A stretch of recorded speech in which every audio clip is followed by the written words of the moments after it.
Hey, YouTube family! Welcome back or welcome to Recruiting Board. I'm Alex Agrella, like you already know, and let's jump into the video. Y'all, last week I did one of these videos and it was a banger. 1,500 already on the channel. Me just talking straight football. I can do that all day. First though, like, share, and subscribe to the best family here on YouTube. If you're from New England and you like football and you aren't subscribed to my channel, then what are you doing? We're taking football to whole new heights out here. But today, guys, this is going to be very similar. I'm just going to go off rip, but it's actually going to go deeper than the MIAA rankings today. I'm also going to be going off about the ISL and what I witnessed this weekend, bro. Absolutely game-changing. It does settle some debate about ISL versus PGs, and I'm here to tell y'all right now that Tabor Academy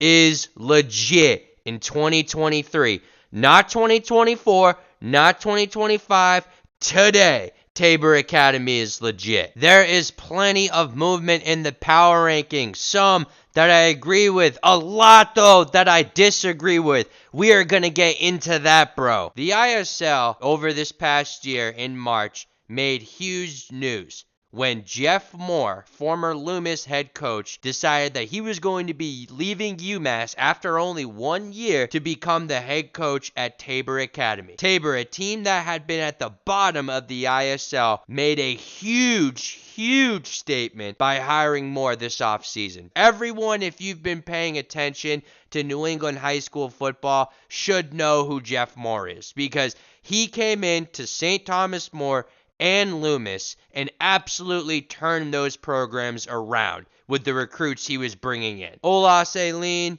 Dante Reno, David Egby, the Smith twins, Matt Brunell went there. He ended up going to Holy Cross. He created something that a lot of these other New England powerhouses are trying to emulate. So when he came to Tabor, everyone thought, oh, okay, well, they're going to be good eventually, but when was eventually? Everyone thought, well, maybe in 2024. Or Tabor could be good today. No one in the media, including myself, was saying, wow, Tabor Academy is going to be a problem in 2023. Well, I went and saw them play St. Seb's on Saturday. It was a team that won the ISL last year, or shared the ISL last year. Tabor romped them. It was a close game at first. St. Seb's definitely committed some penalties that hurt them. However, Tabor, for the most part, controlled that game. Every punch Seb's threw, Tabor threw one right back. And at the very end, Tabor just put their foot on the gas. I was very impressed with Caden Drinkwater's play, and I was very impressed with Tim Bankston's play, the quarterback, especially Bankston.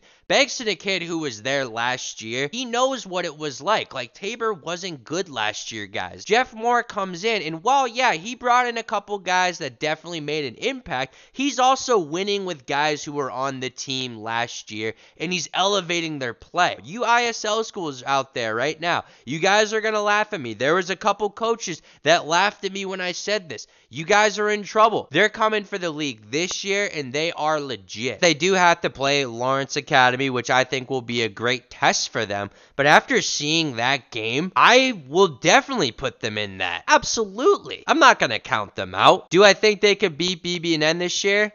Probably not, after from what I saw on Saturday from BB&N. I think they're a tremendous team. But a lot of these other schools, yes, Tabor can play and Tabor can win. And it is just so impressive what Moore has done in year one. And again, if we can just transition to BB&N, I didn't know how they'd be able to pass the ball this year. They did so efficiently on Williston. You know, obviously, Bo touched the ball 30 plus times, and he had over 200 yards, which he had a tremendous game. But Henry did play well. He made one mistake at the end of the game, but ultimately, BB&N's offense was pretty efficient. Bo McCormick is having one of the best seasons as an ISL running back I have seen since covering the ISL. Like, he dropped over 200 on Williston, and he's had over 100 every game he's played in, and close to 200 in most games he's played in. And credit to him, because most times he got the ball, Williston knew he was getting it. BB&N's offensive line, without Brian Brennan against Williston, they were making it happen. Shoot, BB&N put up more points than Deerfield did on Williston. I'm definitely going to have to do an ISL ranking probably next week. Y'all stay tuned. In the next couple of weeks, these teams are going to start to knock each other out. Some of you watching might not pay attention to the ISL. You definitely should, because it's good football, it's pretty fast football, and it's just overall different from what you're seeing in the MIAA. Bro, and for Williston, dude, that was lit. Davian McDonald is a dog, and he was finding his receivers all night. James Elliott, of course, everyone knows is a gamer. However, bro, number 10, Larson, for them, he is twitchy and he is a gamer. He had the longest play of the game easily. It was like an 88, maybe 90-yard touchdown reception. I was very impressed with Williston. Tyreek Thomas, of course, looked absolutely prime.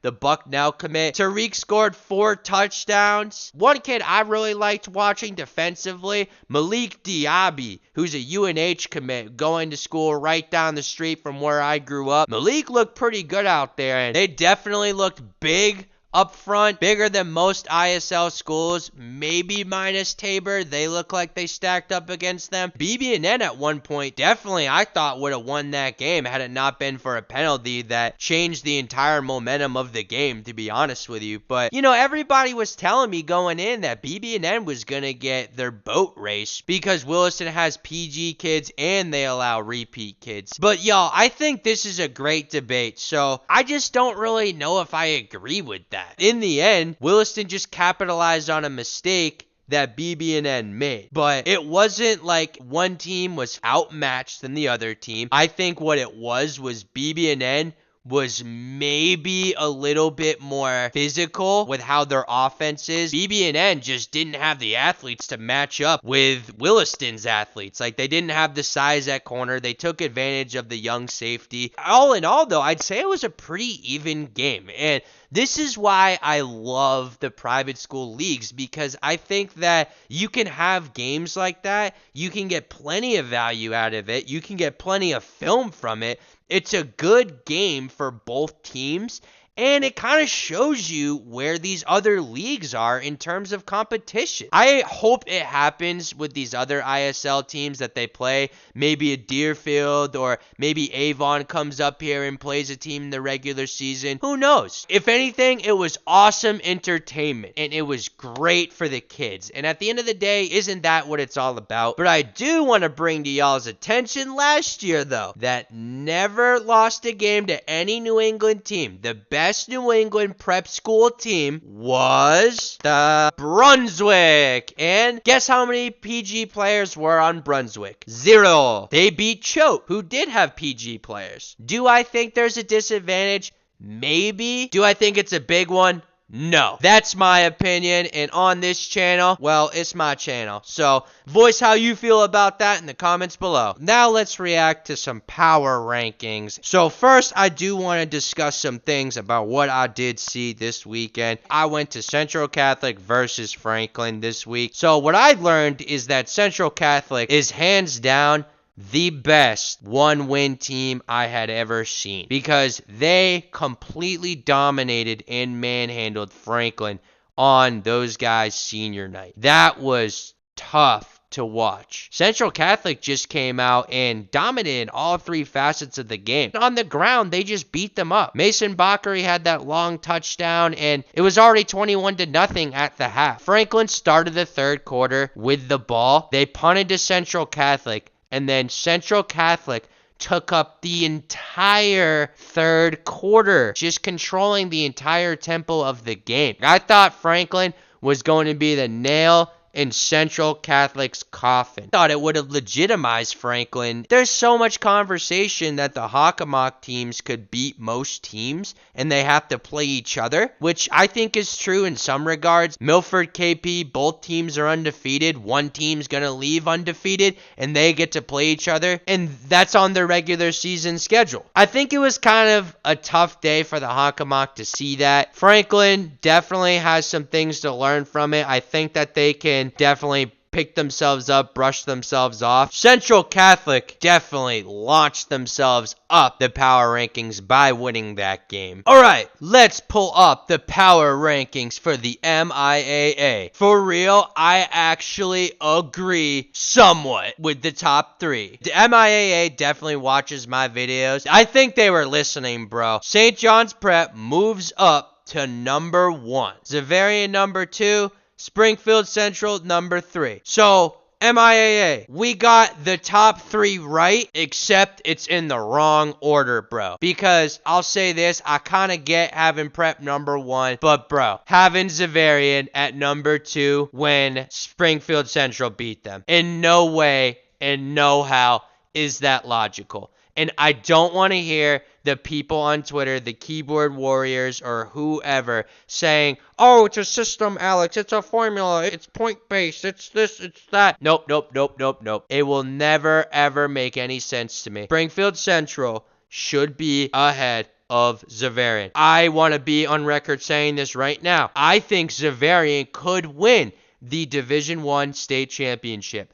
100% from what I saw in their game against Catholic Memorial, yes. However, after week 6, you can't have them ahead of Springfield Central. Then, number 4, we got Needham. Needham, who went from 1 to 4 after moving up when they lost to Milton, which didn't make a whole lot of sense then, but they dropped down to 4. You got Methuen at 5. So they didn't move after they lost to Bill Ricca. Lincoln Sudbury at 6, which I am appalled by. How does LS get knocked down that far after, again, a dominating performance? How? How does that happen? They literally wipe out someone. Who did Lincoln Sudbury play? Let's look this up. Y'all, Lincoln Sudbury won 49-0. 49-0. This is a side note. Max Preps is the worst website ever. 49-0. And my boy Rayshawn Naresco was one of our dogs of the week, by the way. But they get knocked down to 6? Again. Oh, Alex, it's a point-based system. It's a point-based system. 49 points to 0. Haven't allowed a point in 2 games. Get knocked down in the rankings. Make it make sense. I love Rangers Nation. They're my dogs out there. But they lost to Lincoln Sudbury. But you have them ahead. Should Lincoln Sudbury lose this upcoming week? Is that what's going to happen for them to move up? Should they let up 2 touchdowns? Because every game they're playing now that's on their schedule, that's on their league schedule, by the way. Number 7, BC High. Number 8, Andover. Number 9, Central Catholic. Number 10, Natick. Number 11, Weymouth. Taunton at 12. Franklin bumps down to 14. And the team that I am so bullish on, but is at 16, bro. Everett at 16 still when they beat BC High when they were number 5. I don't get it. And Everett, you guys, I ranted about y'all last week, man. And, I'll do it again if I got to. I think you could beat Franklin from what I've seen. Weymouth, Central Catholic, I think you guys could beat Central Catholic. Every game you win, it doesn't help your case, apparently. The BC High win is bigger than Central Catholic's biggest win, which was against Franklin. One of 2 wins. We're in a playoff scenario right now where Everett is sitting at 16. To where they could really be one of the lowest seeds and have to play like St. John's Prep or whoever in the first round. I think they could give them a test, but they deserve a higher seed. Last week, I think I don't want to say I shaded Natick, but I definitely didn't give them the credit. But I think putting Central Catholic ahead of Natick is kind of disrespectful in my mind too, because here is my top 10. I'm going to put Weymouth at 10. Their loss against Milton doesn't seem as bad. I'm going to put Natick at 9, which I think is a good position for them, having only 2 losses on the year so far, but those 2 losses only being to Needham and Milton. I'll put BC High down there at number 8. I think that they just lost to Xaverian, which I think is a good team, but Hasselbeck didn't play, which I thought was interesting. They had Will Wood start, and Xaverian still kind of handled them. I would slide them down a little bit. I'll put Methuen at 7. They have lost to 2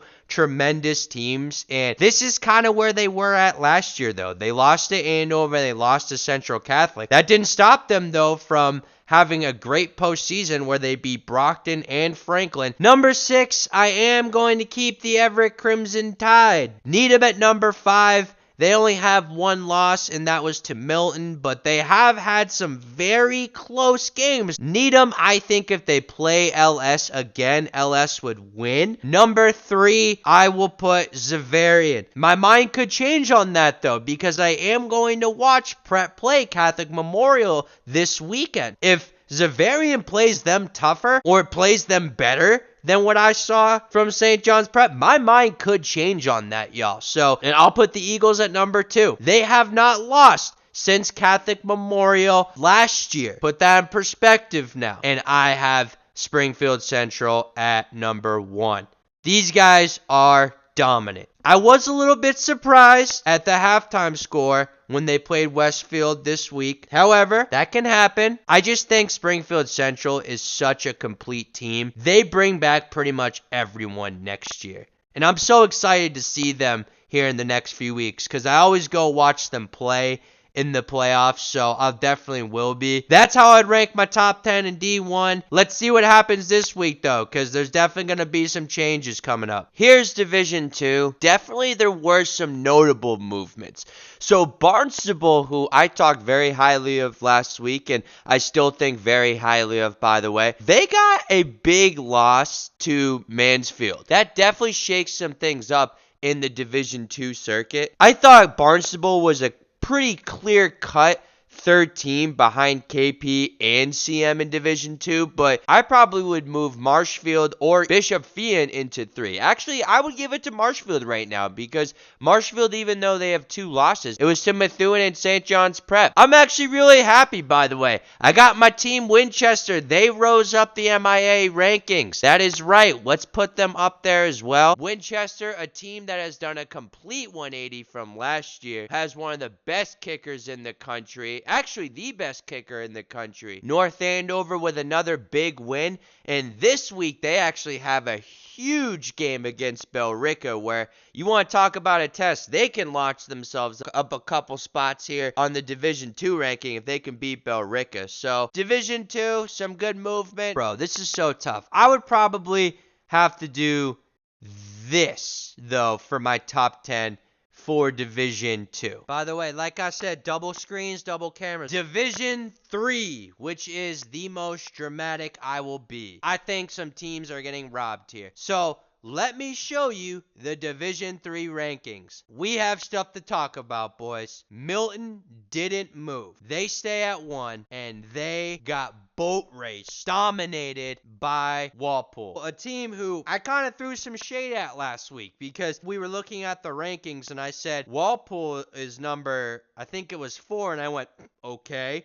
Well, bruh, Walpole stuck it to Milton this week. Like, seriously, now that I'm doing my research on Walpole, I actually apologize to all of you out there because a loss to King Philip is nothing to be ashamed about at all when they are a tremendous team. 2, they lost to Natick, and 3, they lost to Needham. 2 teams who are one of the best in Division 1. Bro, their receiver, Jamal, your last name is very long, Jamal, so I don't want to butcher it. He caught 5 catches for 118, 3 touchdowns, and 2 interceptions. That man is a DAWG dog. I'm telling you, he's been doing this all season. They beat the best team in Division 3 42-23. I think this was a reality check for them.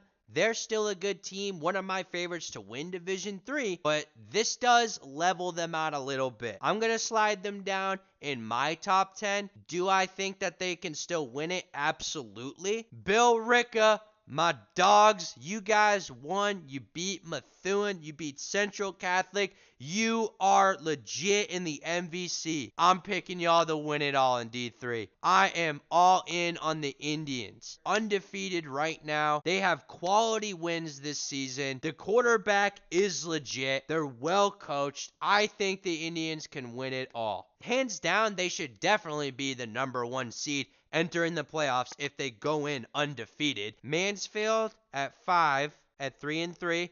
That was a big win over against Bill Ricka. So I do understand moving Mansfield up. Bro, Woburn's only lost one game, and it was to BC High. So I think Woburn needs to get a little bit of respect on their name, honestly. You know, I'm going to say this now. I don't understand why there are so many teams there in Division 3 and 4, and like there's more teams in Division 5, but Division 2 has like barely any teams. I'm seeing Lynn Classical kind of getting the Everett treatment, honestly. And Lynn Classical, we need to move them up on this list. I'm not a fan of this right now. Lynn Classical has been playing some great football. I'm moving them up. Definitely over North Attleboro, who only has 2 wins on the season. How are you going to do that to Lynn Classical right there? How you going to do that? I'm actually going to leave the video at that today, guys. I think that I've already done a lot.